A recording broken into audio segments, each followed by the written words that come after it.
like to thank everyone for coming in to part 2. Hopefully we've learned from the things that we did last week, so today's one's going to be even better. I've got myself in a slightly better place so I can see myself. Aaron's had a shave, I can see there. Aaron, is that right? That's right, just for this. And today we are very, very happy and excited to have 2, I would say, power women, inspirational ladies that I've met over the years. Anna and I have known each other for quite a few years now, mainly through the work that we both do with Invisalign. We were on an accelerator program together, and it was really good learning experience. And I just heard Anna's story firsthand, so I thought it'd be great to share it with the whole group. And obviously, I'm sure Chelsea probably doesn't need much of an introduction. She seems to have made a pretty big splash in a short space of time, setting up her own business. Chelsea, can you tell us the name of your business? Yeah, sure. So it's Practices Made Perfect by Chelsea. Yeah, but I've seen your work as well firsthand, and it's really impressive stuff. Thank you. To the audience, again, thanks for joining. This only works if it's informal and interactive. And last week we had loads of really good questions. Both Aaron and myself today are going to be taking a back seat and collating the questions. Please feel free to answer or send your questions in, ideally through the question and answer session, and the chat should just be for normal correspondence. We're going to hand over to Anna in a second to start. But basically, yeah, just sort of get out of it what you need. This is the second in a series. We're planning to do at least another 2. So next week's questions are going to involve finance. So that's going to be Andy Acton and another guest speaker, Jeremy Howard, talking about all different types of finance, how you raise finance. But also Aaron's going to be doing some work specifically on the key numbers that you need to look for when you're actually looking to purchase a practice. So Aaron will explain a little bit more about that later. The following week, we've got one more presentation planned for you, which will be really exciting. So I'm really looking forward to that one. It will be Laith Abbas talking about all manner of different projects. So those of you that don't know, Laith is both a dentist and also has his own building firm. So he's got some amazing stories that he wants to share with the team. So please look out for that. And finally, we're going to have a session all about CQC. The CQC are probably not the most popular people right now, I'm sure most of us have heard, but yeah, there's going to be some exciting or some interesting information about that. Right, without any further ado, I'm going to hand you over to the wonderful Anna. So please be kind and enjoy the presentation. Thanks, Middy. I'm just going to try and share my screen now, so bear with me a second whilst I just do this. I'm going to make you a co-host. Give me 1 second while I do that. Perfect. So it'll just take a second and then you should be there.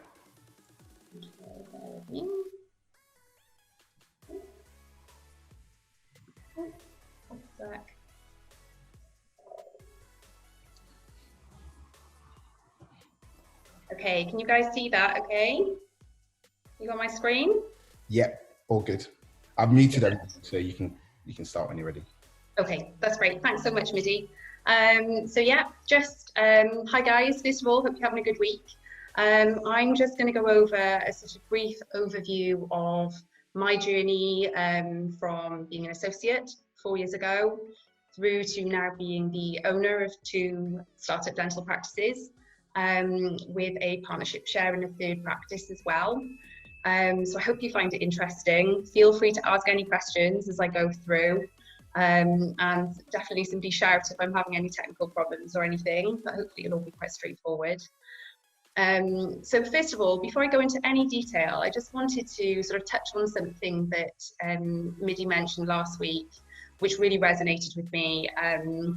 And that was just that really you need to find your why. You know, if you're thinking of going down this road of putting yourself through this, you need to have a really good think about your kind of motivations for doing it. Where are you now? You know, are you newly qualified? Have you been an associate for a long time? Do you own a practice that isn't working out for you? But also where you want to be at the end of that, you know?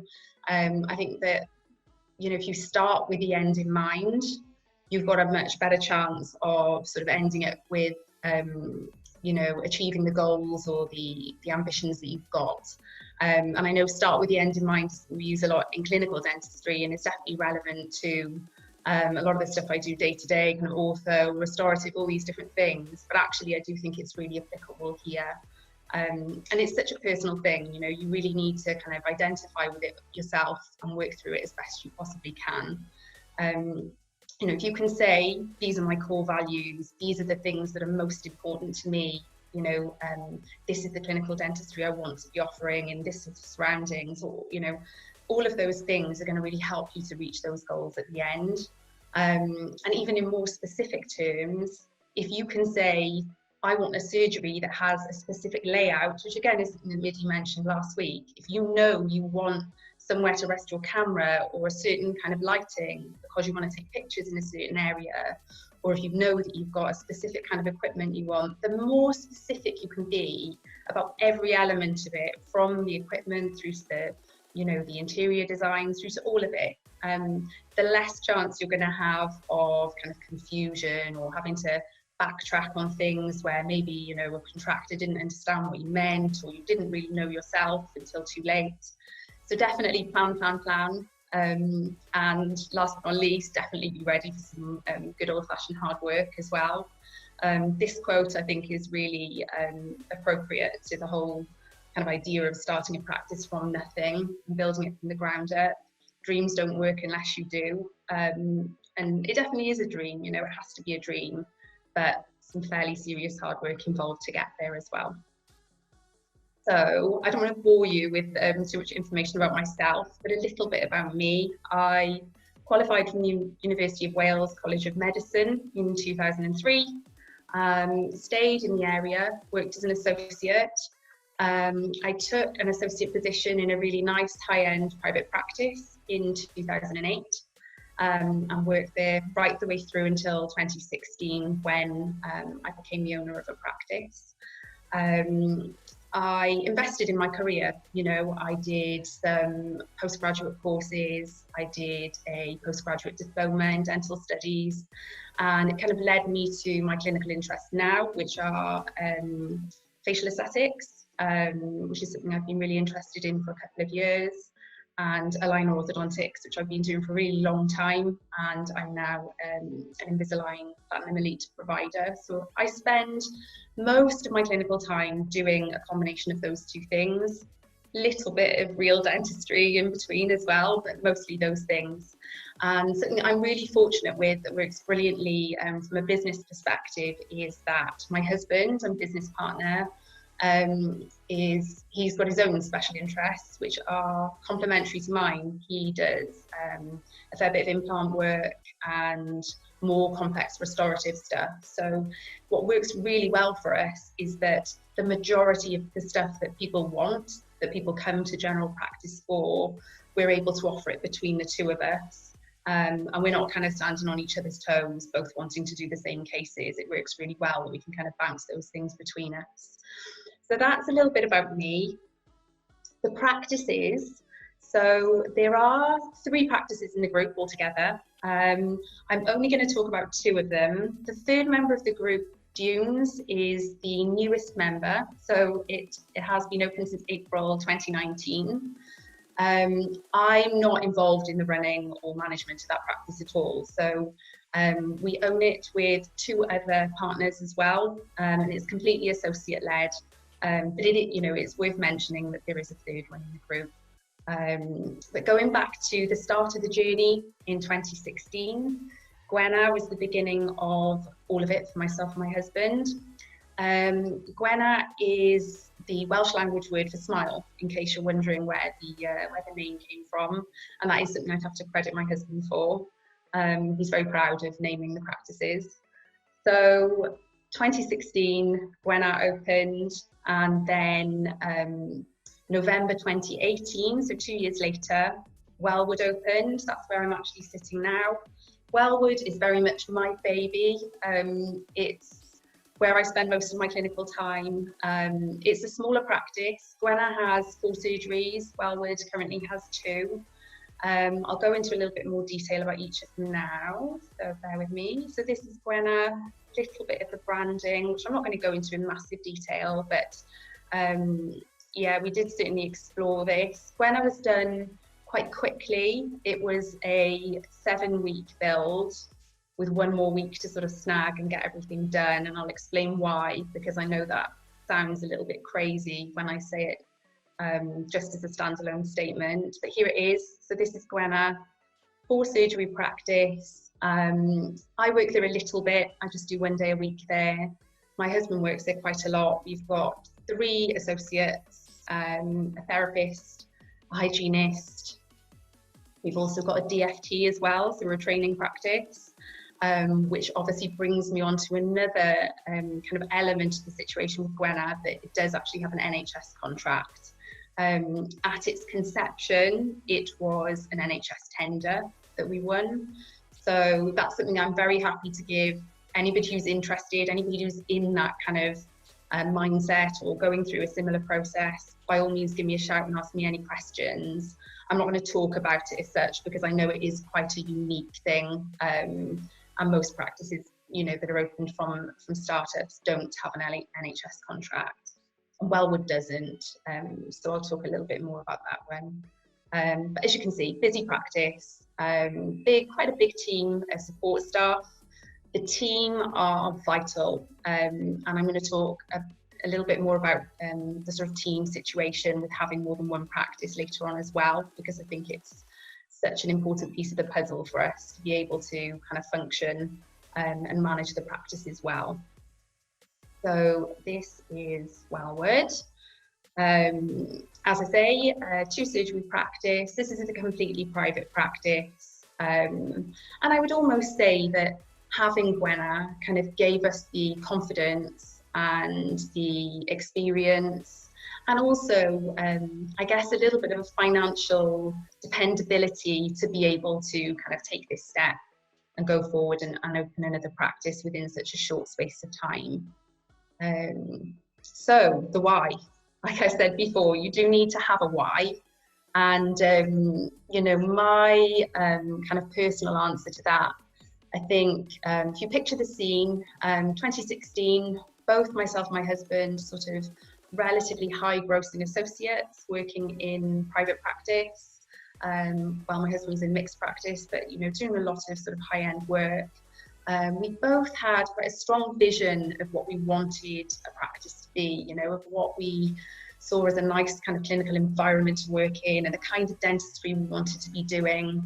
And I personally sort of looked at the practice I worked in, which was a lovely practice. It had an awful lot going for it. But I could see so many things that I felt could be improved upon, you know, ranging from kind of interior design to surgery layout, equipment, marketing, the way that the practice kind of presented itself to the public. I suppose, hand on heart, felt that I could probably do better, or hope that I could do better. And, you know, I guess when it comes down to it, what I wanted was to be in charge of my own destiny and to create a business and a working environment that I could be proud of, and that I could thrive in. So that was my why. And this basically is where I actually was in 2016. I have to show you this picture because I think it captures the moment really. Yes, I'm sitting down and I'm smiling and I'm holding my probably 1 or 2 month old baby who was born in July 2016. There's a 2-year-old in the background there somewhere who's probably creating some chaos as well. So I had 2 small children at this stage. And if you just look at the background of this picture where I'm smiling, there's a stack load of about 10 lever arch files. And that sums it all up. And there's probably at least 1 more lever arch file sitting on the sofa next to me and my laptop, you know, when I'm working through everything, getting policies done, sorting out compliance, you know, planning, arranging meetings with the builder, all this sort of thing. Yeah, that's where we were. So this is Gwenna on the day that we got the keys. We chose a commercial premises that was very easy to convert because it was an NHS tender that we'd won, and we knew that the clock was ticking. So as soon as you basically win a contract, the quicker you can open the doors, the sooner you're going to start getting your NHS payments. So, and on top of that, there was a lot of political pressure. You know, there had to be a practice opened in this. This is North Cardiff. Believe it or not, from the view out of the windows, it's actually quite an affluent part of Cardiff. It's a nice area, but the clock was ticking. So we'd actually preemptively, during the tender process, we'd applied for planning for change of use and achieved it, which I know some people would think is a bit crazy, because at that point you're kind of up against, you know, a stack load of other people who also were trying to win a contract. And we could have just been paying for somebody else to have a dental practice in there if we hadn't won it. But it was one of the ways that we felt we kind of stood out from the competition, because we planned a lot of the actual logistical stuff, as well as all the other bits and pieces you have to do for an NHS tender. So this was it on the day we got the keys, which would have been towards the end of August 2016. And we quickly started sticking in some walls everywhere. So lots of stud partitions. In went the reception desk, which is quite a big turning point for us, because it started to look a little bit like a dental practice. Here's me with my little assistant again. She was everywhere. She was, you know, when I was interviewing staff, she was there. She was like my little Alan Sugar, depending if somebody was hired or not. She was on building sites. She was everywhere. So she is quite an important part of the story. 8 weeks later, this is where we were. So the surgeries were in.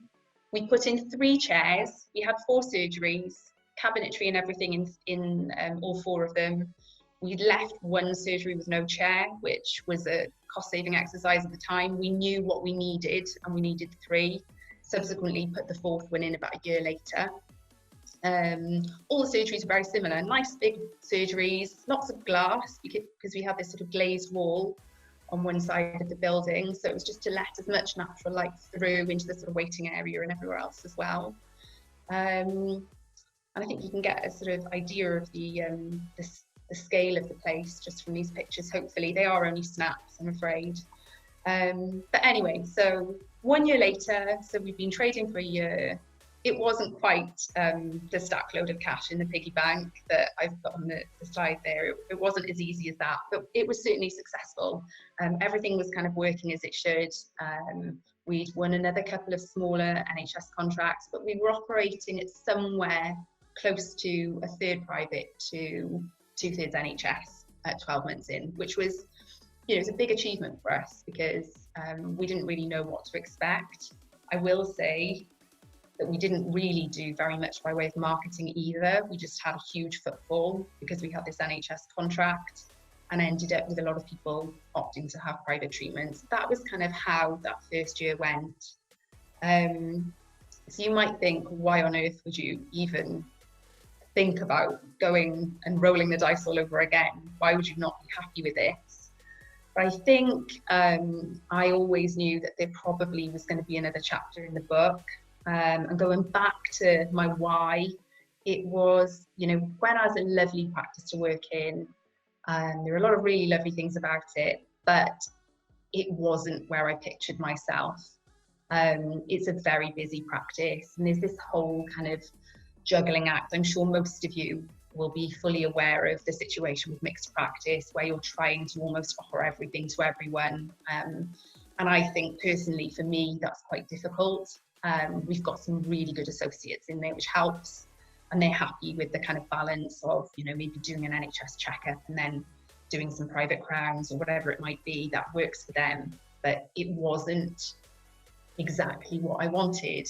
So I decided it was time to just do it all over again. So this is Wellwood. It was a very dark, dingy, disused post office when we took ownership of it. And I had been looking at property. This is the town where my children go to school. This is the location I'd been practicing private dentistry for 8 years before becoming a practice owner. This was where I wanted to be. So, you know, I think the location of the premises and getting the right premises is so, so important. And this was the right premises for us. So again, an awful lot of work, I mean, structural work and you know, you can see the floors all had to come out. We had to put steels in. There was a big column that had to be removed. All the electrical work. It was a big, messy job, and it took the planning situation here was an awful lot more difficult as well. It took a long time to get from the day we took the keys through to actually opening. We had things like these sort of partly boarded windows with the little sort of crisscross patterns. We put all the new windows in, and then we put these panels in to sort of give obviously privacy for patients, because that's the room I'm actually sitting in now, and you need to have something to sort of prevent people from actually seeing inside the room. So this is my lovely receptionist Elise. Midi, I think you may have met Elise. She's been on some of the Invisalign days. This is the outside. It's a substantial premises. It actually has had a 4-bedroom house attached to the disused post office. So what we've actually done is convert the whole of the ground floor into a 2-surgery practice as it stands. We've put 2 small flats into the upstairs, so we actually rent those out, which is a good way of us generating a little bit more income as well. And in the background, you can't really see it, but there's also a 2-storey coach house, which at the moment is just being rented out as a sort of garage space to a local guy who's got a vintage car. But the long-term thing is that we can expand, you know, that could potentially become, you know, a facial aesthetic studio or an implant suite, or, you know, there are various different options for ways that we can then expand the practice when, you know, it becomes so very busy and we need to do some more. So just a few more pictures of Wellwood. We did use an interior designer friend stroke patient to help us a bit with this one, which we didn't with Gwenna. Gwenna was very much just choosing everything ourselves and kind of, you know, flying by the seat of our pants and winging it a little bit, which is not what I recommend you do, having done it both ways. So we planned it a little bit better this time. And again, this is just the surgery that I'm sitting in now. We invested in things like an iTero. We've actually got 2 iTeros, 1 in each practice, and CBCT as well here in Wellwood. I think it's a difficult one because it's huge investments of money. But if you know the kind of practice you want to be offering and you're going to need those bits of equipment, then I would say you need to sort of back yourself and take that step in order to be able to do, you know, what you want and to present yourself as you want to. So running 2 practices, I know that's kind of part of the relevance of me talking on this webinar, because not that many people have opened 2 startups in sort of fairly short succession. Is it easier second time round? Yes, I think it is in some ways. There are things that were replicated. There were contacts I had. There were, you know, people I knew that I could call on for certain things that I could trust and that, you know, had gone well first time round. I also, you know, unfortunately had to learn from some mistakes, things that didn't go quite so perfectly first time round. You know, our telecoms provider, I think, are absolutely dreadful in Gwenna, was sort of tied into a long contract with them. So we did it differently second time round. We also went for different software in the 2 different practices. So we've got Exact over in Gwenna, which I think was appropriate for a big, busy practice with all the kind of reporting and all those different options that you've got there. But over here in Wellwood, and I think this was down to Midi's advice from the Facebook group, we've got Dentistry over here, which works really, really well. So, you know, you can access it from wherever you are. The costs are much lower. It's actually great software. It's got loads of good stuff about it, which you talked about a bit last week. We've also got cloud-based telephone line here, which we don't have over in the other practice. And that worked really well too. So in the early days, before we even opened Wellwood, we were able to take phone calls, you know, on a mobile phone. We just have an app. So people ring the practice telephone number and you can answer it from anywhere. And, you know, it's been actually really convenient during lockdown. It means that we're able to kind of communicate with our patients really easily because it's all cloud-based. And it meant that we could use some of our team over in Gwenna to actually take calls, to, you know, deal with inquiries about Wellwood before we actually had to sort of bring people over here physically. So that's definitely something that was a good thing. Yeah, running 2 practices, understand your strengths and weaknesses. Again, I know Midi touched on this last week, and it's just so important. There aren't enough hours in the day to do everything. You can't micromanage 2 practices, so you have to delegate, and key members of the team are essential for that. So having a really great team that you can rely on and pass those kind of important jobs on to if you don't have time is going to make a massive difference. So yeah, delegate. And talking of team, I just wanted to say that when you have a new practice, you're in a really privileged position that you're not inheriting anybody was employed by the previous owner of the practice. I know Ashley Latter calls them sales prevention officers. There are some bad ones out there. There are some people you don't want to work for you, you know, if you've got a choice. So when you have the opportunity to just build a team from ground zero up, it's a really good way of getting people to feel, I know it sounds a bit cheesy, but it makes them almost feel like it's part of the family. You know, I can remember before Gwenat opened, we had a couple of weeks where we had staff on site. We were putting chairs together.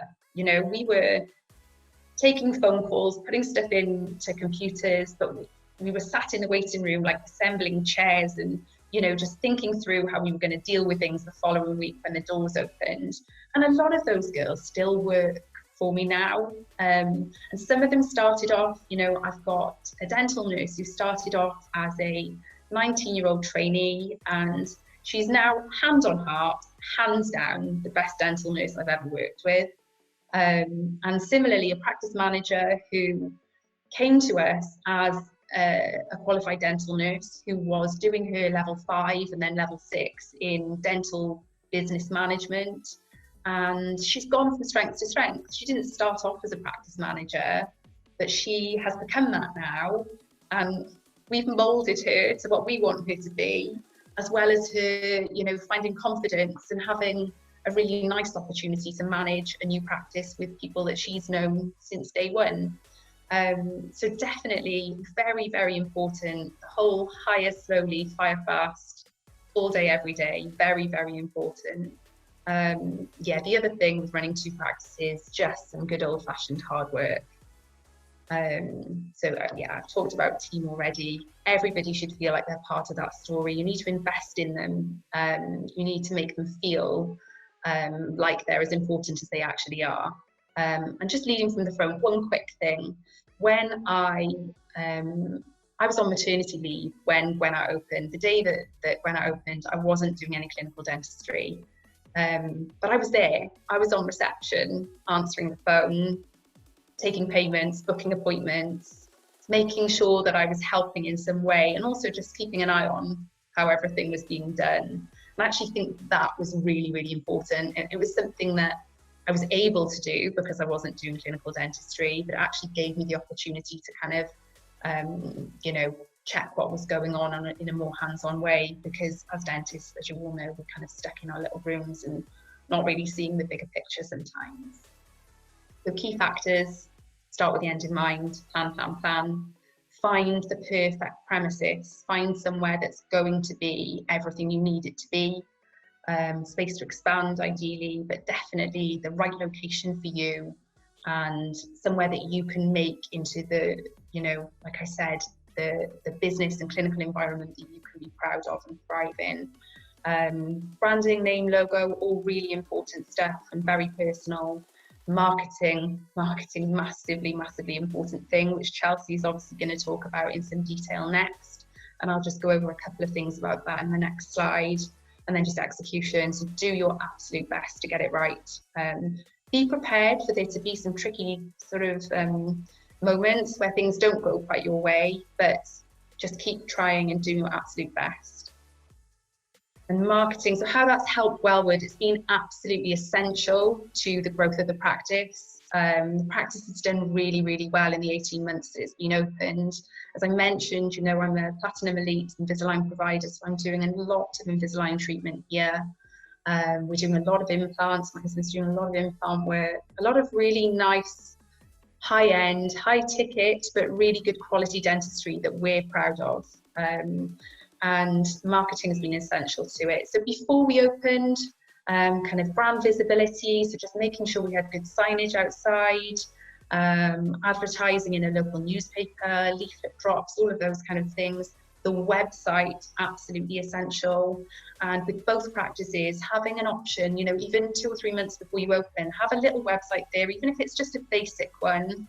Once you've got your branding, put something that looks nice out there and have a tab where people can register their interest, so you can then get in touch with them and start developing leads. When we opened Wellwood in 2018, the first thing we did was an Invisalign open day, and it wasn't a big, you know, massive open day with stack loads of people. We only had 6, but we did it just from a completely, you know, small Facebook post, and every one of those people went ahead with treatment. So we already had 6 Invisalign cases to start balancing the books with.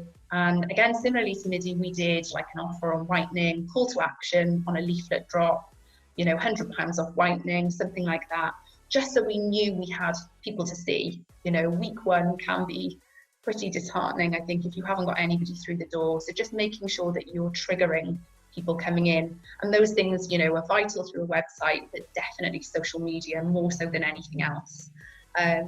We've done a few things with social media influencers. We've had 2 different social Instagram influencers that we've used for a couple of treatments in Wellwood. I was a bit unsure about the whole thing, but I have to say my experience has been a really good one, particularly with the smaller sized influencer. So I think she's got around 30,000 followers. She's local, she lives in Cardiff.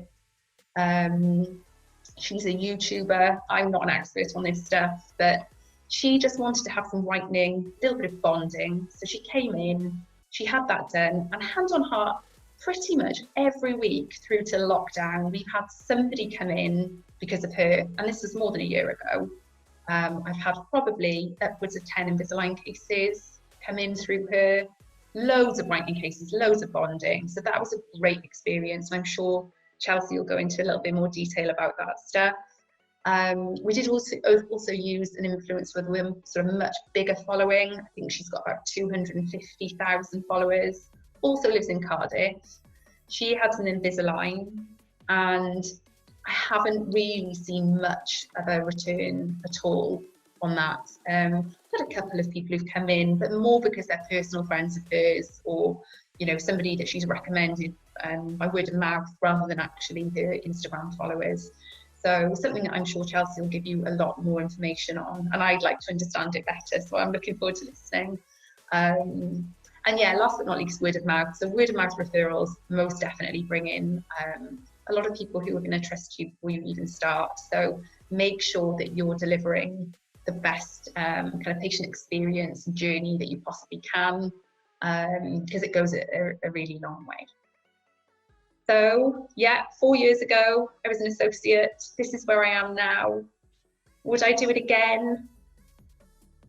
Probably, but I'm not in a rush. I'm quite happy with what I've got.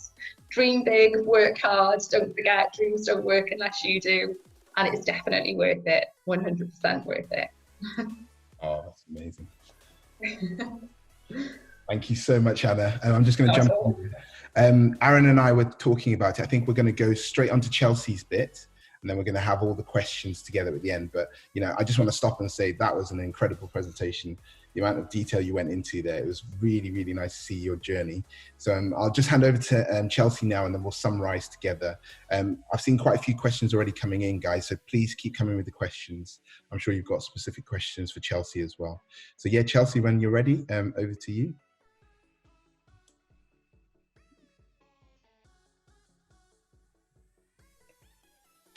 And yeah, just unmute when you're... Oh.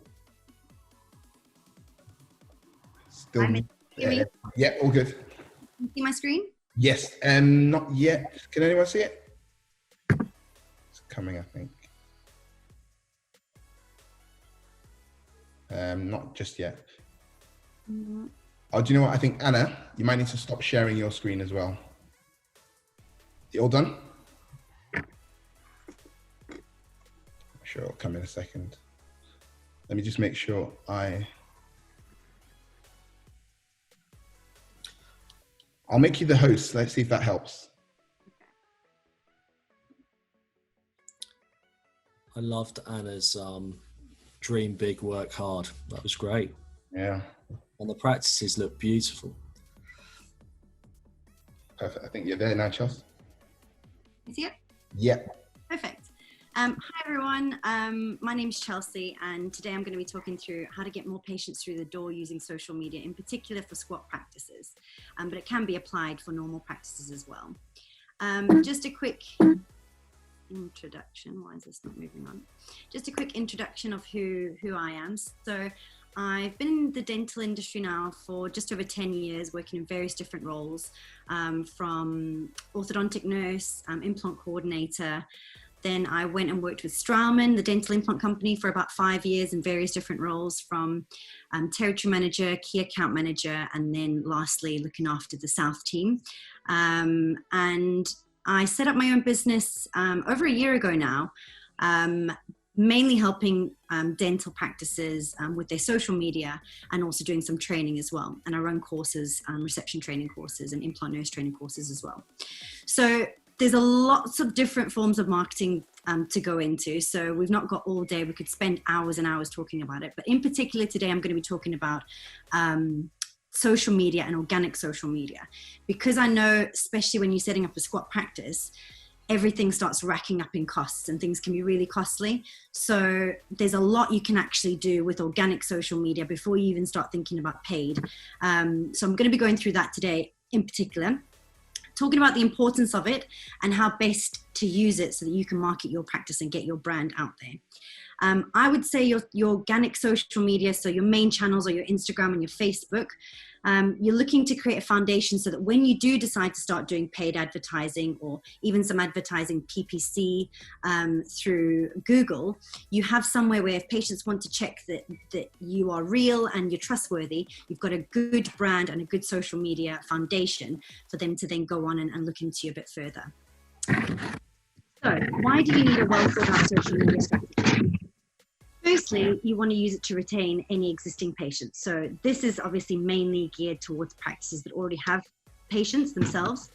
But you, as a squat practice, you want to be looking to attract new patients to your practice. Without them knowing that you exist, without you having a social media presence, they're not really going to know you exist. It's not like when you're buying an existing practice and everyone in the town already knows you, in the local area, the patients already know you. You're literally starting from ground zero. So you want to make sure that as many people know about you prior to you even opening, to give yourself the best running start.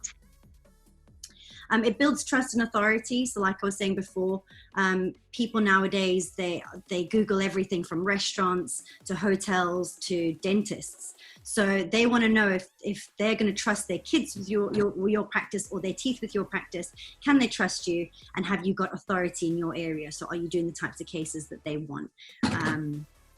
It's cost effective, so essentially it is completely free of charge. So it's a great, powerful marketing tool that's free of charge. The only cost that would be incurred is if you decide to do any paid ads or any boosted posts, or if you don't have the time or expertise to be able to do it yourself, you outsource it to someone else to do it for you. And it's direct access to patients. So with email open rates going down, even text message rates going down, your social media, you can get right in front of your ideal patient, your existing or or potentially new patients, just at the drop of a hat. So you can put something out there on your story, or you can put something out on your Facebook, and it immediately gets seen by your ideal audience, which is a great tool. So just a few stats here. I'm not going to go into all of them, but the ones that really stood out to me, 50% of users claim to buy a product or service based on recommendations they've received via social media. And 60% of them claim 96% of small business owners now use social media to market their business. There's millions and millions of people that are on their phones, in particular now when everyone's at home. A lot of people are furloughed. A lot of people are spending a lot more time on their phones. So it's a great opportunity for you to start educating them, get in front of them, start being front of mind. So when all of this is over, your practice is front of mind for them. Some more interesting stats for you: 6.8 billion people in the world. 5.1 billion of them have a mobile phone, and 4.2 billion own a toothbrush. So more people own a mobile phone than they actually do a toothbrush, which says quite a lot. There's 500 million active users on Instagram every single day, and 49% of users on Facebook follow a business page. So that just shows people are actively following businesses and services, deciding whether or not they trust a business before they go ahead and buy from them or come into them. Some considerations. So the main thing that you're thinking about with social media is you want to be building trust. So you want to be setting your stall out. What do you stand for? What are your core values? Why should people come to you? What are your, what's the key things that you stand for? And how are you going to be building trust? So we know a lot of patients are very, very phobic, and they're quite scared to come to the dentist. How can you portray on your, how can you use your social media as a tool to be building more trust with these people before they come in and see you? I even know some practices that patients will actually come in asking to specifically see the dentist by using their first name, and the receptionists get kind of miffed off because they say they don't really know you, but they feel like they know the dentist. And that's why they'll come in and say, can I speak to John, or can I book in with Susan? Because by using the social media as a tool to connect with these people, the patients actually feel like they've built trust before they've even come in to see the dentist, which is huge. And it can actually make the difference between someone not coming in and coming in, whether or not they're too scared to come in or not. Secondly, it gets to tell you and your practice's story. So especially for a squat practice, people want to see the highs and the lows. They want to go along this journey with you. They want to see everything from the building work right through to the end, and what a difference it's made, the new team members that you're bringing on board. You really, really want to take them on that journey, and you want to start as soon as possible so that they can be part of it. You don't want it to be an afterthought. Have a pre and post launch strategy. So I've actually spoken to quite a few practices in the past who launched, but they never had an open day, or they never did any pre-planning. They kind of decided to start doing their social media once they'd opened. And I think Midi said on the previous webinar that you really want to make sure that people are in your chair right from the get-go. And I 100% agree with that. You don't want to spend all this money on a great website and great furnishings and making the practice look amazing, and then on day one it's kind of dead, or you hear crickets, there's not really anyone there. So you want to make sure that you've got a proper strategy, a social media strategy beforehand, so people can actually know about you, and the interest is that much, and the excitement is that much that they actually book ahead of time, and your diary is already booked up before you even come in. And when I say post-launch strategy, so what happens after the launch? So what are you going to do to continue to get a steady flow of patients after the fact that you've opened? Because you want to continue to do that so that you've always got a steady flow. Number 4, be unique. So not generic. There's no point just posting for the sake of it. I see a lot of Instagrams and Facebooks these days where clinicians know that they need a social media presence, but they don't really know what to post. So they might just maybe get a nurse to post for them, or they might start posting themselves. And it can actually damage your brand more so if you're just posting generic images that don't really resonate with people. And it also means you won't be able to grow your following, because if people can't relate to the images or relate to the patients because they're not real patients, then they don't feel that they can relate to you as a brand. So I would say be unique. Set your stall out. So when you're designing your practice, or when you're thinking of what your practice is going to be like, think of what are your USPs, what makes you different. So if you were a patient, why would they come to you versus going to the dentist down the road? Are you going to do something differently? Are you going to offer them certain teas or coffees when they come in? Do they get a certain selection of their own music? Do they get earphones in if they are quite nervous patients? All little things like that that can help make their experience a bit more special. You want to be talking about that on social media. Do you have certain guarantees where if a patient is if you're ever running late for a particular amount of time, do they get a free hygiene appointment on you? Just try and think of unique ways in where you can be standing out against your competition, because we're in a crowded market right now, and especially starting out from a squat, you really need to stand out from everyone else. And you've got a great opportunity because you're creating it yourself. You're not essentially taking on someone else's business, you're starting it yourself. So you really have the luxury of making it your own. The 3 C's that I always talk about with your social media is be consistent. So I always get asked, how many times should I be posting a week, or how many times should I be posting a day? What I would say is the most important thing is be consistent. So if you're going to post every single day, make sure that you can keep that up and you can post every single day, because people will start to realize how often you're going to be posting, and your loyal followers will come to expect that from you. If you decide to start posting every single day and then you go 3 months, 6 months without posting, if you're trying to grow your followers and someone comes on your page, the first thing they're going to look at is your posts. And if they see the last time you posted was in 2017, that's really not going to drum up any interest for them to want to follow you, because they want to know that your content's going to be fresh. So be consistent with it. How we post, we've tested posting every single day, and we've tested posting 3 times a week. And we found the optimal for our clients is 3 times a week. Although dentistry is really, really important to us, we found that maybe posting every single day, you tend to lose a bit more followers than what you do 3 times a week. And it's all about creating that valuable content, which brings me on to the next one. Be creative. So you don't just want to constantly be telling people your opening times or we're doing a special offer. I see this all the time. We practice this every single post. We come and see us. We're open on a Saturday. Our hygienist is offering 50% off. Come to our practice. Our opening hours are XYZ. The way that you see your social media, you've got to be creative enough so that you're creating posts that are bringing value, but you also want to be building a community, which brings me on to the third point.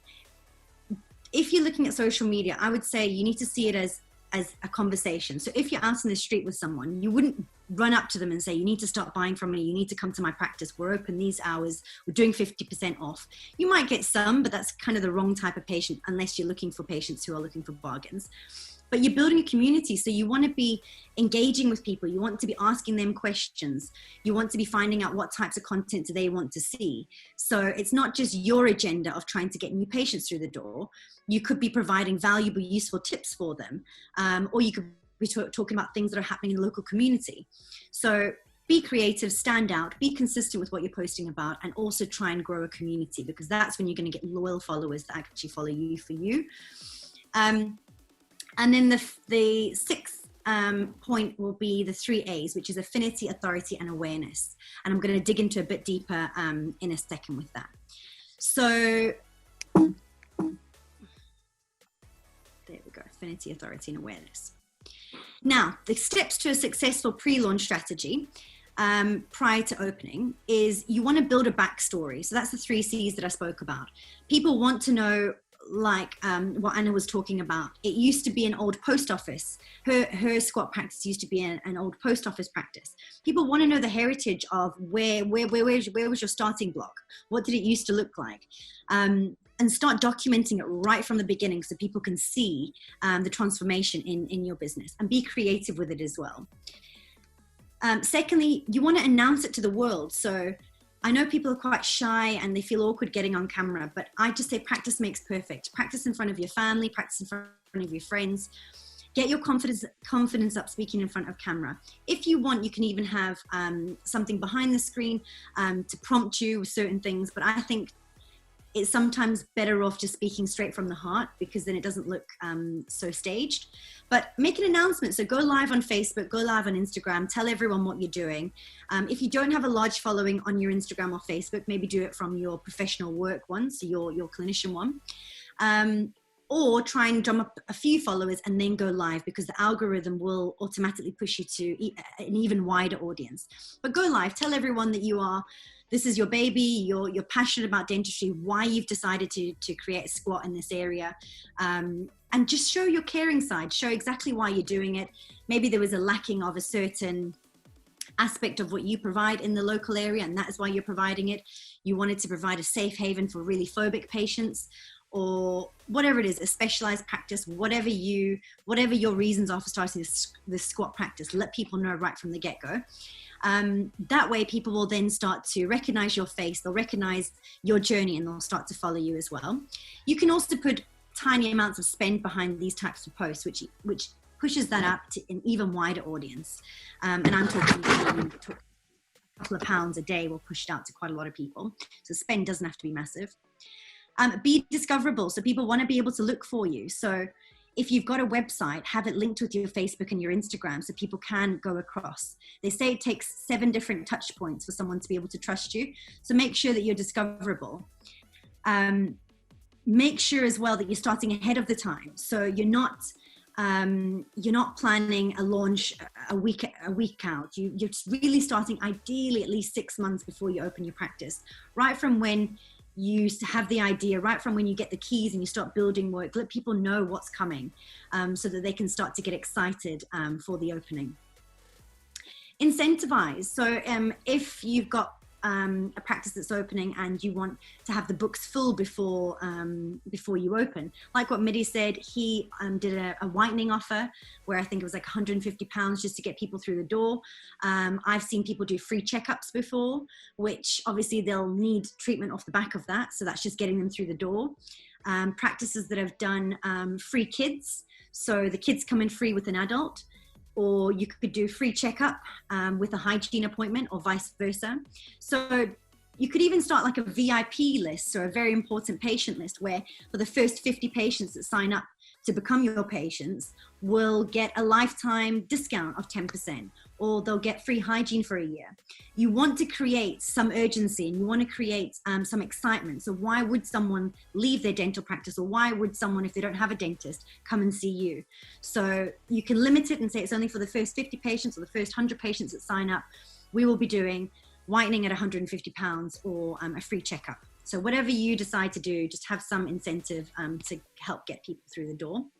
And be contactable. I was speaking to a practice recently who wanted me to help them with their social media, and they've actually started, but they've got 0 patients. They don't even have a receptionist, so it's kind of just sat there vacant. The practice is just sat there vacant. The dentist himself isn't actually even working in the practice. He's working somewhere else. And I asked, the first question was, so if I was to walk past your practice, if there was a sign outside, how would I know, how would I get in contact with you?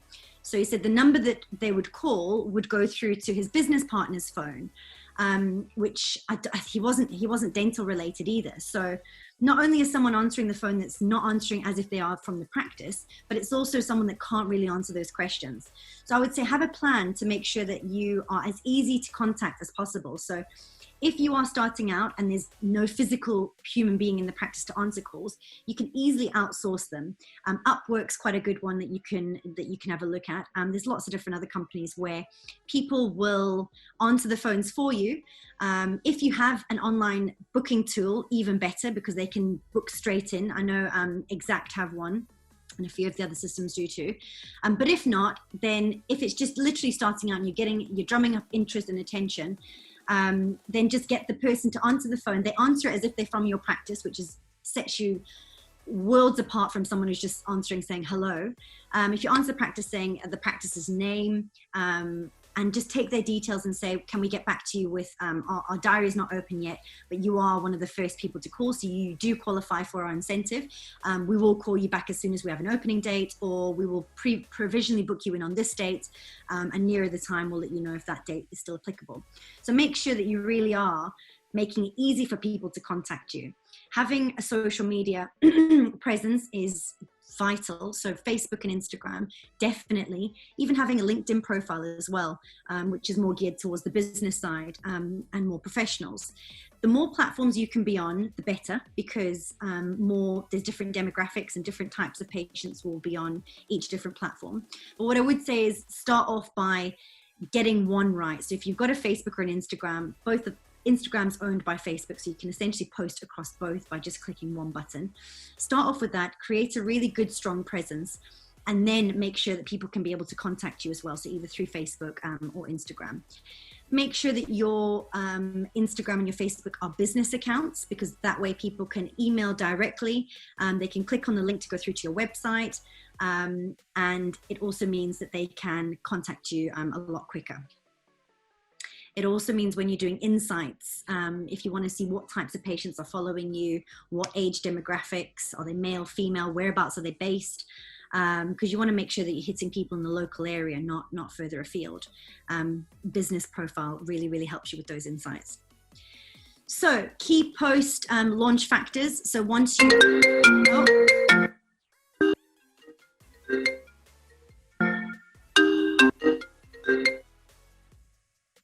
Am I still live? Yeah, you're good. Sorry about that. That's my dad phoning me. No worries. Page, 2 seconds. Can you still see my page? Midi, can you still see my page? Yeah, all good. Perfect. So key post-launch factors. So local community engagement. So once you've got everything up and running and you've had a successful launch, engaging with the local community. So this can be everything from your local schools, making sure that you are involved in anything. You can be doing free teeth brushing exercises. You can spend a day with all the children, showing them how to brush their teeth properly. It doesn't necessarily have to be you. It can be your nurses in your practice. Engaging with local markets. So if there's any local fairs on, getting a little stand there, offering out free toothbrushes. You could be doing things like outside your practice, handing out apples to people in the street. I've seen that work quite well. Or you could do a toothbrushing day for kids. So if it's school holidays, Easter week, Easter weekend, anything like that, you can get an Easter bunny down there, get a lot of excitement going. You can even get a tooth fairy, and that will bring a lot of kids there, but it will also bring the adults as well, which can help get more engagement. You also want to make sure that you are engaging with other local communities. So mothers groups, anything that's particular to your area, make sure that you're involved actively on those groups on social media, that people know who you are, because a lot of times people will ask for advice on those groups, and if you're the only practice or dentist that's in those groups, they'll all start recommending you, which really works well. Partnerships is very, very important. So working with businesses that have the same ideal audience as you, or the same patients as you, or clients, but they're not necessarily in direct competition with you. So this can be local gyms, it can be nail salons, hairdressers, anything that you think people will have the same types of audience as you. You really want to be partnering up with them. And there's ways in which you can do that. You can literally just go into the restaurant or go into the salon, and you can leave some cards there for them, and you can take their cards, because it needs to be reciprocated. So you will advise your patients to go and see the physiotherapist or the local restaurant, and then they will also recommend people to see you.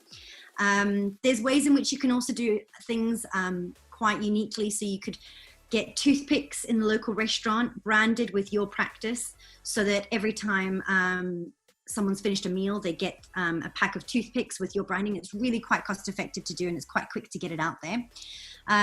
The same thing for salons. You could essentially, prior to opening, or maybe when you do your soft launch, on the days that you want to make sure that you're busy right from the start, you can invite all of the people from the gym or all the people from the salon, and you can do them discounted treatment. That way they've had the treatment themselves, so they can talk to other people about it, and they're way more likely to recommend you as well. So partnerships are really key. I'm also going to touch on competitions in a little bit as well, to do with partnerships. Reviews are really important. So people want to know if they can trust you, and people really, really value word of mouth referrals. So starting from the get-go, you're obviously going to start from scratch. You're not going to have any. So I would say get all your friends and family into the practice, give them a checkup, maybe even give them a scale and polish, and ask them to kindly leave you a review. Video reviews work really, really well, but Google reviews and Facebook reviews work well too. They say by 2021, 82% of the content that we consume online is going to be video, and you can already see that shift happening with the social media platforms. So they are favoring and pushing up the algorithm videos a lot more than they are static posts. So if you can start right from the beginning, gathering as much video content of testimonials as possible, it means you'll have a lot of content to repurpose across the year. And also it means people trust you. So if I'm a 56-year-old lady who's very nervous about coming to the dentist, and you've got someone that fits that age bracket, and there's someone who's just as nervous as I am, and I watch a video of her, that's going to be a lot more relatable to me than maybe just reading a small Google review that says I had a great experience. People really do believe in stories, and they can feel that they can relate and empathize with the patient a lot more. So if you can try and get video reviews, even better. But from the beginning, to get your Google Google ratings up, I would start by asking every single patient that comes in to leave you a nice review, especially the ones that you're doing discounted treatment for. They'll feel a lot more inclined to reciprocate a favor to you if you've given them something as well. And then it just builds that trust and authority. So user-generated content, what do I mean by that? So you want to be a quick way for you to get to an even wider audience, because you're going to start off with a small following and that's going to grow over time. But a quick way for you to get in front of even more potential patients is by asking your actual patients to tag you, asking them to share the work that they've done. You could even ask them to, you could even do something like a smile selfie, or you could do a certain hashtag that fits your practice. Or if it's smiles by Susan, you could say hashtag smiles by Susan, because the more and more people start using that hashtag, their followers and their friends and family that follow them will then start thinking, what is this smiles by Sammy or Susan? And they'll click it, and then it brings them to all the posts of your previous patients that have had work there. It also is a great way for you to create more content yourself. So you can actually use, if people tag you in certain posts, they are essentially saying that you can reshare that because they've tagged you in them. So you can reshare their posts, and it gives a great authentic feel to your feed. It's not just about clinical work, it's also showing people naturally smiling, which really, really helps. Have a content strategy ongoing, so post-launch. So you want to drum up a lot of interest prior to it launching, and obviously the launch will be a great marketing tool as well. But continuously after that, you want to make sure that you're showing up consistently. So you're getting reviews, you are showing behind the scenes. So just as important as showing what your story was building up to launching the practice, people want to see the ongoing, because you'll always get the first follower where some people will want to see other people go and try out your practice first before they decide to. And the more and more you are consistent with showing these posts, and you're building a story, you're showing your personality, you're showing your brand story and your practice personality, people will relate with you more, and they will then start to eventually come in and see you once they've been following you. So what I meant by content pillars, you want to have a variation of content. So you don't just want it to constantly be posted about special offers, because you're just going to get the bargain hunters type of patients. But you're also not going to build a loyal following of people that resonate with you, so like-minded patients. You all know what patients that you can think of that you've treated that you absolutely love treating. If you want those types of patients, you need to be creating content that is going to attract those types of patients. So the ways that we do it, the three different pillars, is affinity, authority, and awareness. So affinity is behind the scenes, raw images. So these you can be doing your stories so people can actually see what day-to-day life is. If you are like Anna, who does a lot of Invisalign cases, show that. It builds more trust and authority when you are showing all your Invisalign cases. I also get the nurses to go into practice, into the surgeries, and just ask the clinician, so Dr. Jones, what have we got today? And he'll have a look at his diary and he'll say, well, we've got 2 implant placements, we're doing a fit, and we're doing some whitening at the end. That way patients know that you're busy, they know you're treating other people, they also know that you are doing the types of treatments that they are looking for. And this can also be funny things, so funny things that have happened in the practice. This can also be showing you as a person, so it doesn't have to always be clinical. It can be if you're involved with any charities. It can be if any of your practice members have decided to do any marathons, or if they're doing anything that is interesting. So they could be going on a 3-month traveling tour, they could be sailing.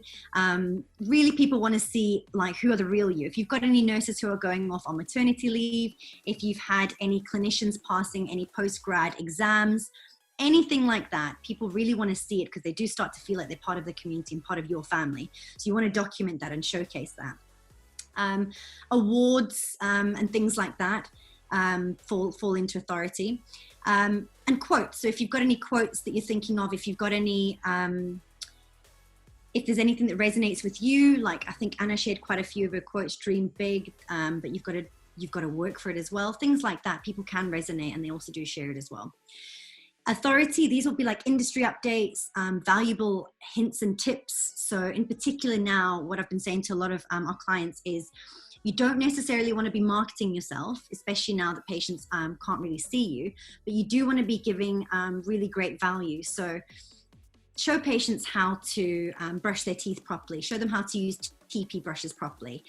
If they've got any problems, how are they dealing with it right now? How do they deal with a broken tooth? What is the difference between Invisalign and braces? That type of content is valuable. So you're not necessarily marketing yourself, but you are bringing a lot of value. Also building authority is case studies. So these will be your reviews, these will be video testimonials, any awards that you've won, anything that shows you as the authority in your field. So if you are a platinum provider or an elite provider with a certain brand, you really want to be showcasing this. People want to know that you are doing quite a lot of those cases. Or if you've got clinicians who've been placing dental implants for 20 years and they've placed over 1,000 dental implants, you really want to be showcasing that as well. Then as well, awareness. So this is just slowly incorporating what you do. So yes, you want to have a good looking feed and you want to be providing great value and you want people to build trust with you and see your personality, but you also want to be showcasing what treatments you're doing. So showing scans if you've got an intraoral scanner, showcasing clinical photos of the nurse and the clinician all scrubbed up ready to do implant surgery. I would avoid any gory pictures unless your practice is going to be geared towards referring dentists. I would keep it as patient friendly as possible. And this as well could be slowly advertising what you're doing. So if you're doing, say for instance, an Invisalign open day, then this is a good tool to use to get it straight out directly to patients. So the way that we spread it as well is that you're not continuously sharing the same content. There's a great variety there, which will keep people engaged and keep people interested.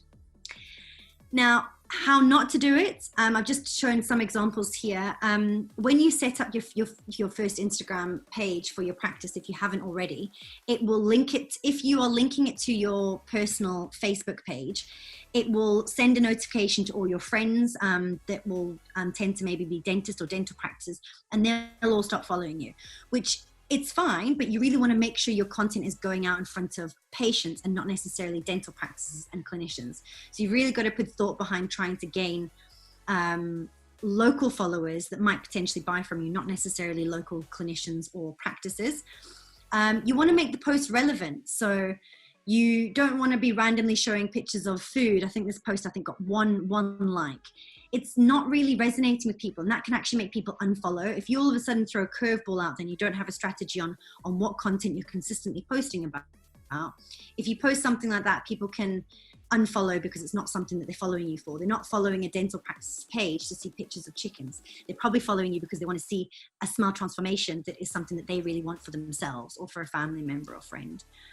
And make them relevant. So pictures of bananas and things like that, they just don't resonate with people. You want to we're in this day and age of fake news. You want to make your post as authentic and as real as possible, because people believe it more. They believe it comes from you. And it's not necessarily a generic image that they've got from a stock image site that they know isn't your patient. You want to really make it relevant to them. And how not to do it as well. If you are going to be doing any paid advertising, make sure you're using unique content. So these are all 4 ads that came on my phone, but they're all using the same images and the same videos. So if I'm a patient and I'm getting inundated with lots of ads, and in particular, if I'm looking, say for instance, for Invisalign, the algorithm will start showing me a lot more Invisalign ads. You need to make sure that you are different and you are standing out from the crowd. If you're using generic images that everyone else is using, I might think, yeah, do you know what? I'm actually going to go for that now, and click on the first ad that I see, but not realize it's not your practice. So really make it unique. Show a picture of you and your practice, or you and a patient. It just makes it a lot more real. How to do it, just showing you some of our clients here where you have a variation of content. You want to make sure you're really showing your practice, your patients, and also why should people come to you. So reviews, video content, before and afters as well. People want to see the work that you're doing as well, and they want to see you talking. So trying to get you in front of the camera as much as possible, and even your team, get your hygienists involved, get your therapists involved, everyone, so they can get to know who you are. So before they come in, they feel like they already know you. So one question I always get asked quite a lot is, how do I grow followers from scratch? So if I've got a dental practice or I've got a squat practice and I'm starting from scratch. How do I grow those followers? So first of all, I would definitely get your friends and family involved, because that will already start to generate a bit more interest. No one ever wants to follow a practice that's got, or a page that's got 0 followers. So get your friends and family involved. But you've got to define who is your ideal patient. So I call them avatars. What do they look like? Where do they go? How old are they? Are they male and female? This can be quite broad, but you want to know, you want to kind of label your patients into, so John, he works at this local school down the road. This is the type of problems he has, and then try and define your content from there. So instead of just posting for the sake of it, try and think, what would these patients find interesting? If you're in an area, if you're in central London, say for instance, and you've got a lot of busy professionals, maybe gearing your content around showcasing that you're open quite late. So you are open very late and very early so that people can come in and see you at those times. Or you could be showcasing video testimonials of just patients just like that, talking about how their busy life and their busy schedule meant that they could never really see the dentist during working hours. But now that this practice has just opened, they find it really easy to come in and see. So define your avatar and then start planning your content from there. So what would they find interesting? Engage. So this is huge. A lot of practices, I would say, have social media accounts, but they kind of just post every now and again and then kind of leave the page. You really want to be growing a following. So you need to be engaging with people in order to grow that following. And that's not just the people that are liking your posts, because yes, 100% agree. If someone's liking your post, that's essentially them waving at you. So you want to engage back with them. Go back on their page, go and like their photos, go and comment on their stories. It is quite time consuming, but it really does help with growing your followers, making sure that people are feeling that you're actually interested in what they're sharing as well, not just you being interested, not just them being interested in you. So go and engage with people in your local area. A quick way to grow followers as well is by searching for certain search terms. So you can search, say for instance, if your local area is Epsom, you can do hashtag Epsom schools or hashtag Epsom local, and you can have a look through all the posts that people have hashtagged that particular hashtag, and you can go and like a lot of their posts. They will then come on your page because they'll be intrigued as to who's liked their posts. And if your content is giving good value and it resonates with them, and it's something that they find applicable to them, then they will start to follow you as well. So get involved in the community. Don't just expect people to come to you. Get out there and start get out there and start liking people's posts and even commenting on them. If it's something that, if they've baked something and you think it looks good, comment on them. Just be really genuine and be authentic with doing it. Competitions, what I mentioned earlier, these work really, really well with growing your followers. Everyone loves a competition. So you could just do a simple like and share competition. So people can tag 3 of their friends, like the post and like your page.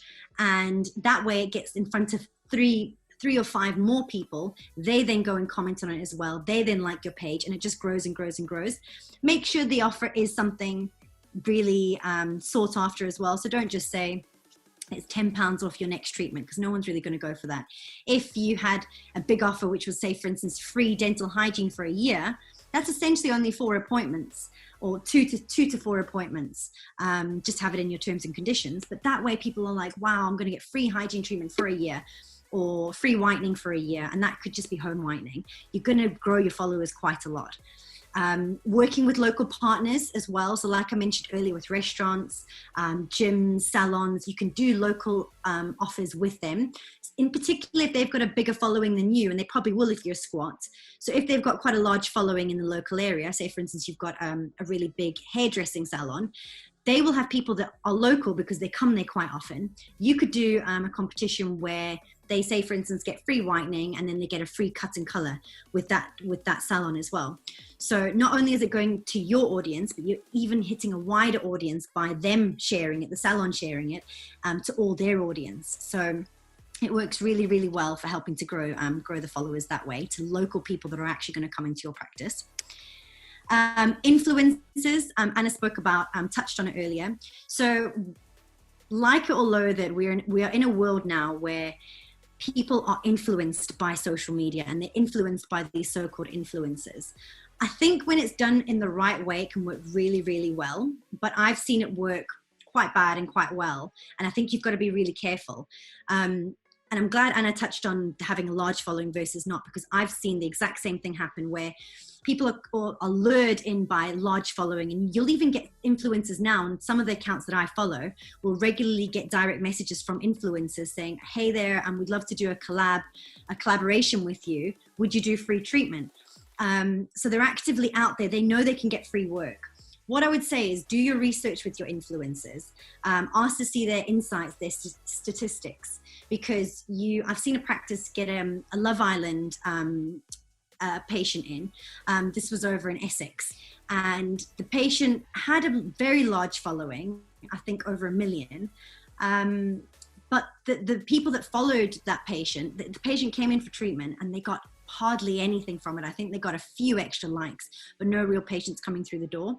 The reason being the people following that Love Island star wasn't necessarily following them for teeth. Also, it could be followers from all over the UK, not necessarily local to Essex.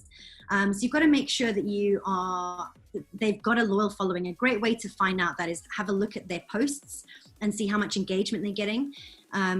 You're also in a day and age where people can buy followers. So the amount of followers they've got really won't reflect how many real people actively follow them.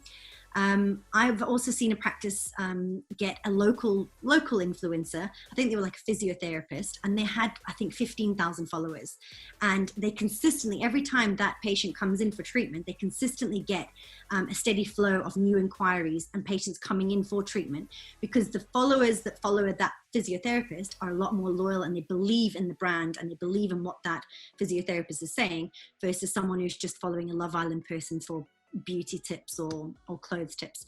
So do your research, and also get a contract in place. So make sure that, I've also seen it work where practices have done treatment on patients, and then the influencer has maybe done a really quick post on their story that goes within 24 hours, and they've already had the treatment. So make sure that in your contract it says that they have to do X amount of posts on their grid, they need to do X amount of stories, they need to tag you in the stories, and then ideally put the stories in the highlights as well, which means it's there for everyone to see. It's not just on... Chelsea, we're going to need to round up soon because we're going to have some time for questions. So just to give you a heads up, okay? Yeah, I'm nearly finished.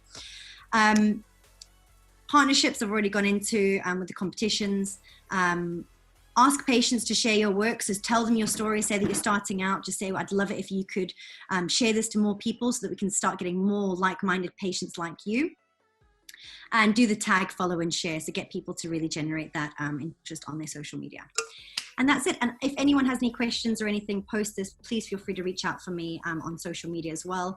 I did a content planning, free content planning group on Facebook. So if anyone wants to get included in that, all the videos are still there. I disclose all the apps that we use and how to create content that looks really, really professional and shows your brand story. So if anyone wants to be added to that group, please feel free to connect with me on social media. Thank you very much. You are an absolute star. Sorry, Chelsea, we've just got so many questions that we need to get through. So you guys have you've engaged the audience. We've got about 10 or 15 questions. So we'll try and answer as many as we can now. I think we've got about 15 minutes left. It may run on to stay on. Aaron, do you want to kick off the questions, please? Yeah, that was amazing, guys. I think the other thing that we could say is that the Facebook group is great for questions like Alexandru asked. Sorry, I think we've just lost Aaron there. Can everyone?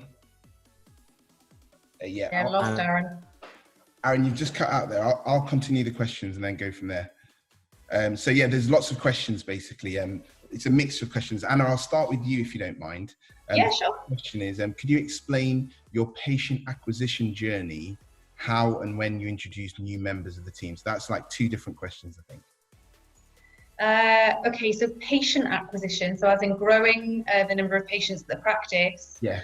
Gwenna, I can't really answer that very easily. You know, it's a unique situation there because it's an NHS tender. So we had droves and droves of patients that we basically were fighting off with a stick. Yeah. Wellwood, marketing, good marketing, everything that we discussed in the presentation really, and everything that Chelsea's just talked about certainly started very much with kind of social media marketing and visibility, leaflet drop, local newspaper. Very much this whole call to action situation. So some good offers to try and get people through the door in the early days. Yeah. And then probably 6 or 8 months in, we took on a company who now does SEO for us, tweaked our website, so improved all of the content on the websites that we're really happy to share. And I should really have included some grabs of our websites on the presentation. It was just trying to fit so many things into a short presentation. But by all means, do have a look. Wellwood Dentistry and Gwenna Dental Care are the 2 websites. Yeah. Yeah, that's how we grew. In Wellwood, it is just myself, my husband, a hygienist, and a small team of support staff. We haven't grown beyond that at this stage. We're very much still in a growth phase, and unfortunately, you know, the current climate has sort of squashed us down a little bit. With Gwenna, we had 3 surgeries running full-time anyway, so really the only additional thing to that is that we've extended the working hours so that people are doing more sort of late evenings and taking on the DFT, so becoming a training practice of an extra dentist. But I wouldn't say that we've kind of exponentially grown, you know, numbers of clinicians in either practice yet. No problem. Watch space. Great answer. Aaron, sorry, you dropped out there. I know you were in the middle of asking a question. Oh, I think you're on mute, Aaron. Oh, I think, yep, you're on mute, Aaron, I think. Perfect. Yeah, you're back. Yeah, I was just going to say, I think it was great. And what would be really interesting would be to know from Chelsea, I know there's loads of questions about this, but in this moment in time with the coronavirus going on, what would you be your marketing strategy? Because I know a lot of people would have tried to start up and be stopping at the moment. Yes, unfortunately, it's unprecedented times and we're just not sure when we're going to be able to open. We're not sure. Everything's kind of been put on hold. I would say the most important thing is not to go in a dark hole, be present continuously. If even more so now, I would say, get in front of social media, make sure people can see you. But make people aware that if you are taking certain precautions into setting up, if you've got certain clean airflows, surgical airflows in your practice, and one of my practices that I look after is actually a squat practice, and they've not long opened, and obviously all this has happened. But we're now putting out content where we are making people aware of how safe it is to come in. We are showing pictures of the new equipment, the new PPE. Again, it varies. If you've not opened, it's going to be a completely different story because you can't obviously show that yet. I would just say continuously keep showing up, keep showing what you're doing. And as soon as we know that we have got time to come back, or we know when we are allowed to come back in surgery, that's when I would start talking about the pre-launch and things like that. So right now you're not essentially marketing, but you are still making sure that you're continuously front of mind. Yeah. And then in terms of, would you show pictures of you out with your dog, or, you know, that kind of your home life? And is there a difference between having kind of your own personal sort of Aaron Youssef being a dentist and then also the practice, or do you combine the two together? Combine the two because I mean, some of the posts that get the most engagement that we do are like clinicians with their kids, or walking the dog, or this is me trying to homeschool all my kids, and it makes you more relatable. It shows that you've got a heart and you're actually caring, because you're not just trying to get people to come to your practice. You're not trying to continuously get people to buy from you, but you're showing you're a human being behind the scenes as well. And people really, really relate with those.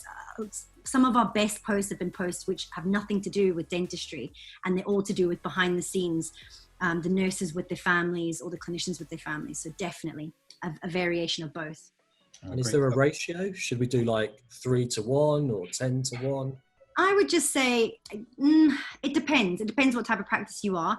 If now, for instance, where you're not going to have a lot of before and afters, or you're not going to have a lot of patients coming in, I would say you're going to be posting a lot more at home. But I still think incorporating some before and afters shows people that you are still a dentist and you are still providing those treatments, so that when they then come back to coming to see you, they've already got that in their mind and they know that you still provide those. I always say try and vary the content, because if you keep the content coming just constantly you at home, then people tend to switch off. But if you, variety is the spice of life, if you keep varying it up a bit, people will tend to follow you more, because it's more interesting. It's not just you sat at home constantly. No, brilliant. Anna, just a question for you now as well. Sure. It was on the two different practices. So having a practice in both a commercial building and also a residential building, which would you say was easier for D1? I'm not sure if the post office was actually residential, but again, did you find differences in acquiring D1 usage in both? We did find differences. There were quite big differences. I don't know if it's because of one being part residential. They were both part commercial. Yeah. One of them was a vacant office space in a sort of fairly commercial area. You know, it's next to a garage and a car wash and these type of things. Getting conversion to D1 there was really easy. I think partly because the office space was empty. And there were no kind of problems at all with that. That went through quite straightforwardly. And I noticed on that question that it also asks about whether it's lease or owned outright. So that property is a lease, and we had no problems with doing the changes that we wanted to the premises. That was all very plain sailing, thank goodness, because like I said to you, we were on a very tight time frame, and I was theoretically on maternity leave. The other practice was a disused post office, so part commercial and then kind of 4-bedroom house attached. Getting conversion to D1 there was very difficult. It's in a kind of shopping area, so retail area, and they weren't keen to change from that to D1, but we did manage to do it. And we did both of them ourselves. We didn't use an agent or, get any expensive architectural plans or anything at those stages. Did some quite simple plans. I am quite lucky that I've got a retired architect with a mum. So she drew something for me. I drew some signs on like a scale-up drawing. I mean, it was a bit amateurish, but it ticked all of the boxes that needed to be ticked, and it saved us quite a lot of money at those early stages where, obviously you need to know you're going to get that conversion. We wouldn't complete on this property until we'd done that. So unfortunately that delayed purchasing the property by quite a long time, but we got there in the end. But I guess it depends on the location. Yeah, and just a follow-up question to Chelsea. As I said, Chelsea, thank you for that presentation. I'll summarize at the end, but I got a lot from that because there's a lot of evidence behind what you do, which I think is really great, because I think most people just have a go and they just, like you say, trial and error. Like Aaron was saying, it's good to know that there should be a routine that we can follow, and some things just work. But one of the things, as a clinician myself, do you feel that there are enough patients for every practice? Do you feel competition? Because, you mentioned about some of the posts looking exactly the same. Yeah, I guess that's the real question. In terms of marketing, being unique, do you feel that people need to worry about the competition or just focus on themselves? Is this to me, Midi? Yeah, sorry, Chelsea, to you. Yeah, I mean, I always firmly believe there's enough patients to go around for everyone. I really, really do. Even in central London, where practices are on top of each other, there's still a lot of patients for everyone. It's just making sure that your content is standing out and it's resonating with those patients. I don't think you should I never think you should worry about your competition, because I think you're completely taking your eye off the ball from yourself. I think focus on being unique yourself. So I would say put yourself in your patient's shoes. So why would someone come to you? And a lot of times practice owners will sometimes look at me and they'll say, I don't know. And I say, if you don't know, then how can you expect your social media to say that? How can you expect your patient to know why they should come and see you? So if you don't think you're unique, try and think of ways of how you can be unique. And how to stand out from it, and make sure people know about it, because word of mouth is one of the best ways for patients to come in. Never mind social media. Word of mouth, if you treat someone amazing or if you give them a wow experience, they're going to go tell a lot of other people that are similar to them. So to answer your question, no, I don't think you should focus on your competition. I think you should focus on you, but what I would say is focus on you being different to your competition. So know what they're doing, but don't really spend a lot of time focusing on them. Focus on how you can continuously keep giving more, so that patients can become raving fans and they can go and tell more patients about you. That's brilliant. Anna, how did you become unique? How did you, when you did the second practice, how did you kind of market yourself in a unique way? Well, I mean, we're probably quite fortunate that, like I said in the presentation, I looked at the practice I was in before, which would probably be our biggest competitor, to be honest, and could see so many ways that we could do it better, or hopefully better. I just looked, to be honest, when we talked about avatars, when Chelsea talked about, you know, who do you want to come in? Who is that person? What do they look like? What do they do? It was basically me. So I just tried to replicate what I would want if I went to have dental treatments or, you know, facial aesthetics treatments or orthodontic treatments. I try to provide what I think is a great service that goes above and beyond what people expect. You know, a really high quality experience in, you know, a manageably affordable way.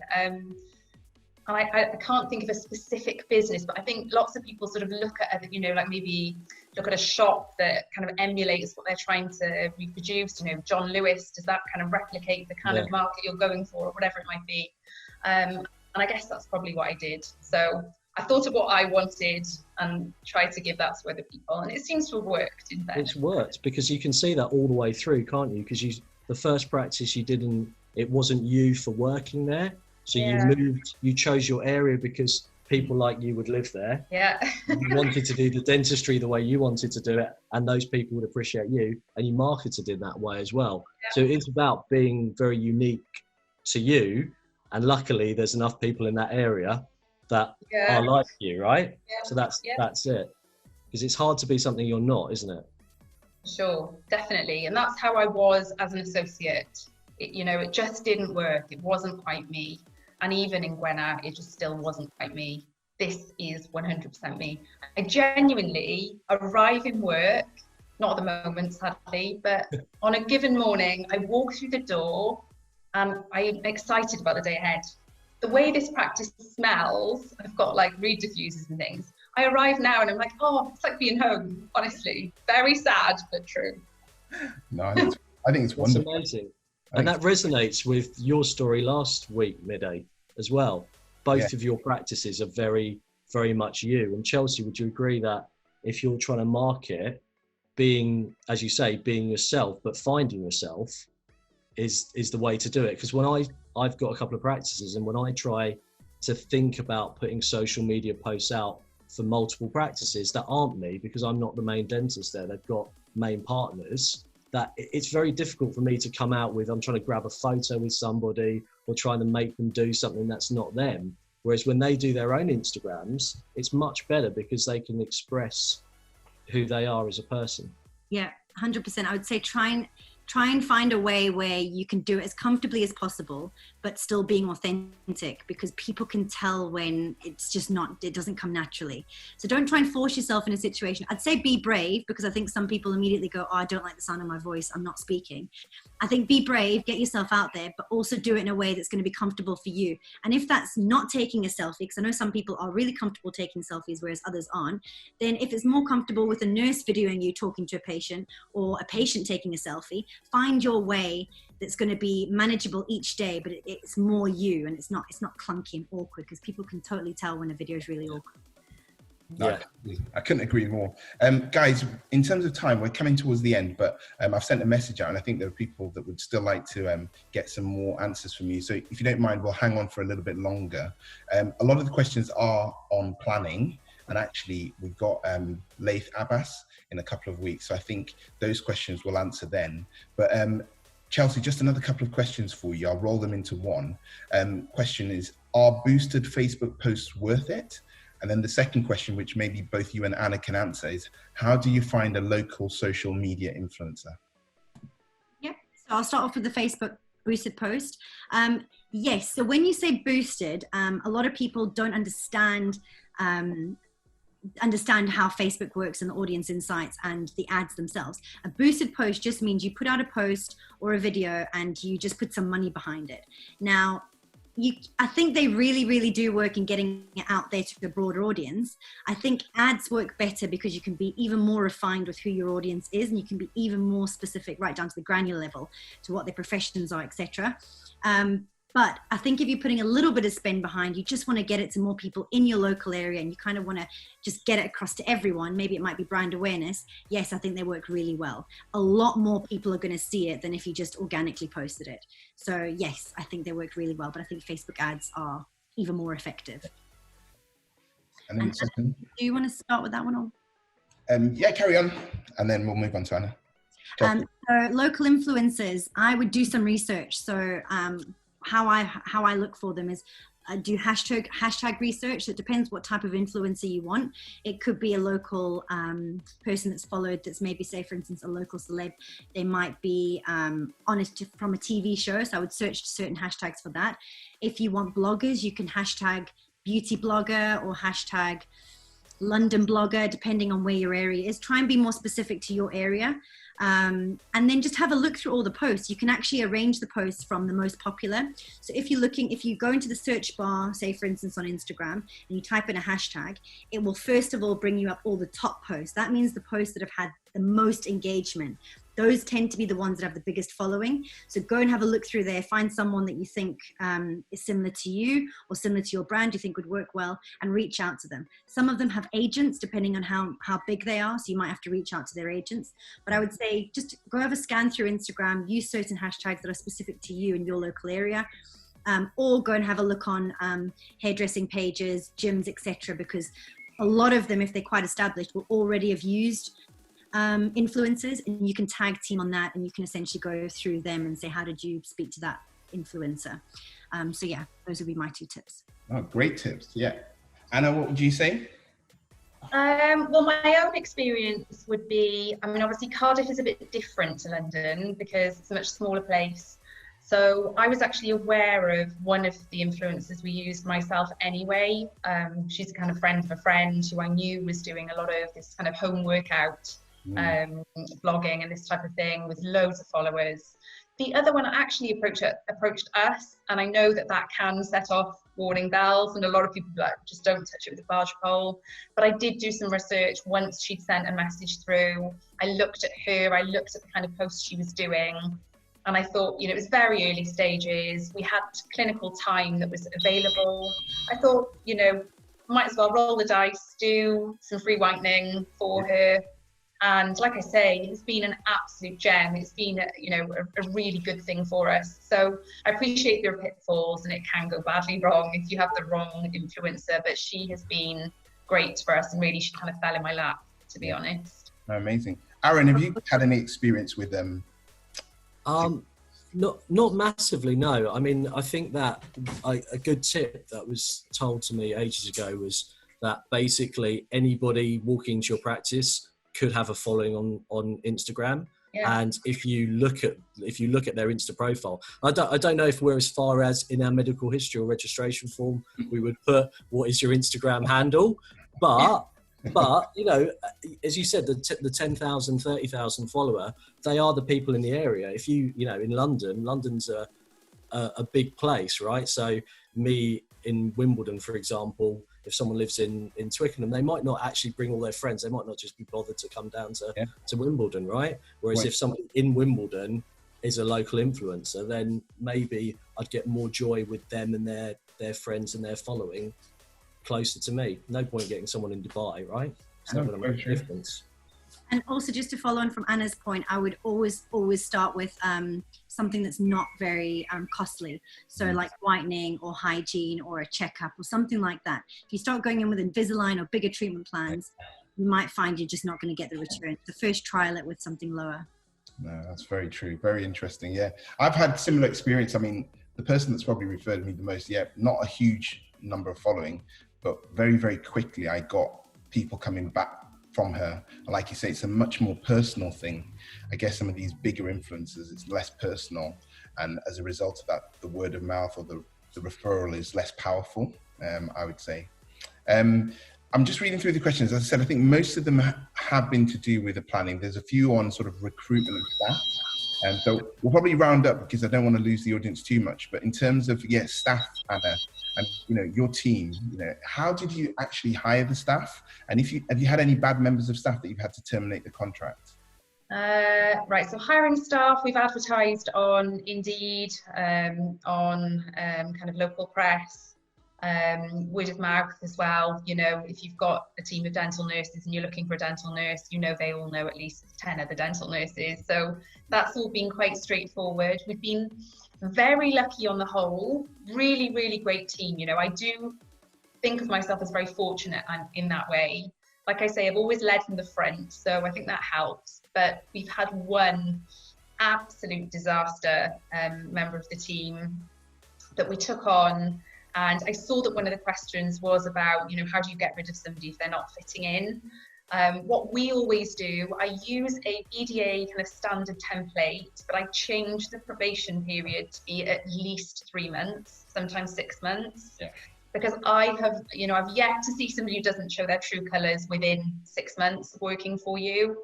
And if they're great, then it makes no difference anyway. But if they're really not great and you have to have that terrible, difficult conversation, at least you don't want to be in kind of hot water with having to go through, being able to dismiss them.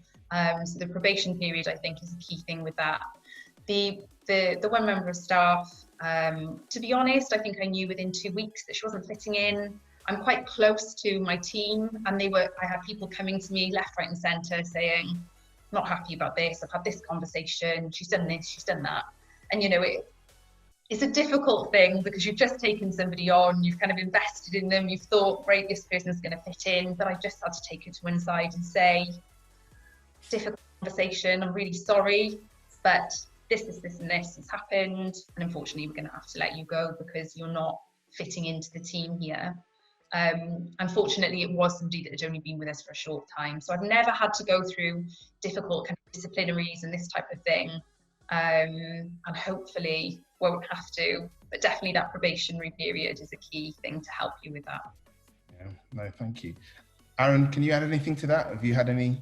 Yeah, I mean, I've had it all, I think, but I think the key is one is knowing what kind of staff member you want, because a lot of the time we're so busy, especially with a startup, you're so busy, you don't really have time to train anyone. You're kind of just plonking them in and just hoping that they know enough to keep you going, right? And that can be unfair on certain types of people. And so certain types of people might be great, but they're not people that would show initiative or do things. And I think you as a person also have to be, you have to accept that if you're not there to train them, you're going to have to let them do things their own way and hope for the best. So you don't hire I think for a startup, hiring people that have no experience is not a good idea, because you're just going to be in trouble. You need that one experienced person, and hopefully they are a manager or that can do nursing and that can do reception as well, and they then take on it. And then you've got to reward them, right? Because it will be as much their baby as your baby. No, I think that's it. Guys, I mean, first of all, I'd like to just summarize. Anna, your presentation, it knocked the socks off for me. I thought it was absolutely fantastic. It's amazing to see that in 2 years you did it again and had a baby and you did everything and you were still smiling and like it's easy. So I think that says a lot about your character. But the fact that you've done it twice, shows that you're obviously a success at it, and it's really nice to share with the group. Chelsea, thank you very much for the professional presentation. As I said, for me and Aaron, we were talking about this beforehand, because we are wet-fingered clinicians. That's why we really love this presentation style. We're asking questions that actually influence us. And I thought the answers were fantastic. We've managed to engage most of the audience for this period of time, which again bodes well. I think we've answered most of the questions. Just finally, Chelsea, can you just remind everyone your email or your website, so that if people want to reach out to you, how they go about that? Yeah, so if you want to look up me on Instagram, it's Chelsea, spelled like the football team, _PMP, so Papa Mark, Papa.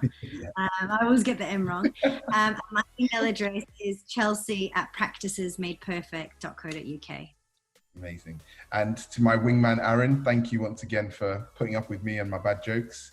I think it's been really useful. So obviously, if you're cool, Aaron, we'll do it again next week, something similar. Yeah. We're going to have Andy Acton. And he's going to be talking about leadership, but also the nitty-gritty of buying an existing practice, because we focused on squat practices. Anna and I have said it, squat practices aren't for everybody, but they have a place and they work really well. Andy will be talking about that, and he'll also be joined by Jeremy Howard of MediClub, and he is both an independent financial advisor, but also someone who can raise funds. So the remaining questions that were asked in today's meeting will be covered next week.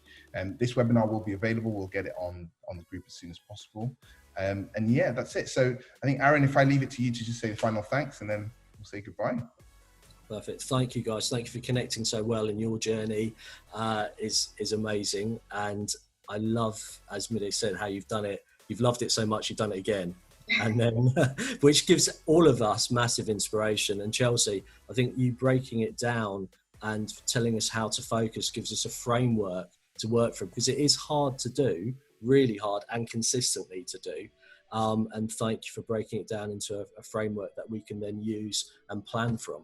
Thank you. I know I'll be sort of rewinding, pausing, and then using it later on, basically. Thank you, guys, and thank you for everyone for attending. And we'll see you next week. See you next week, everyone. Thank you. Cheers, everyone.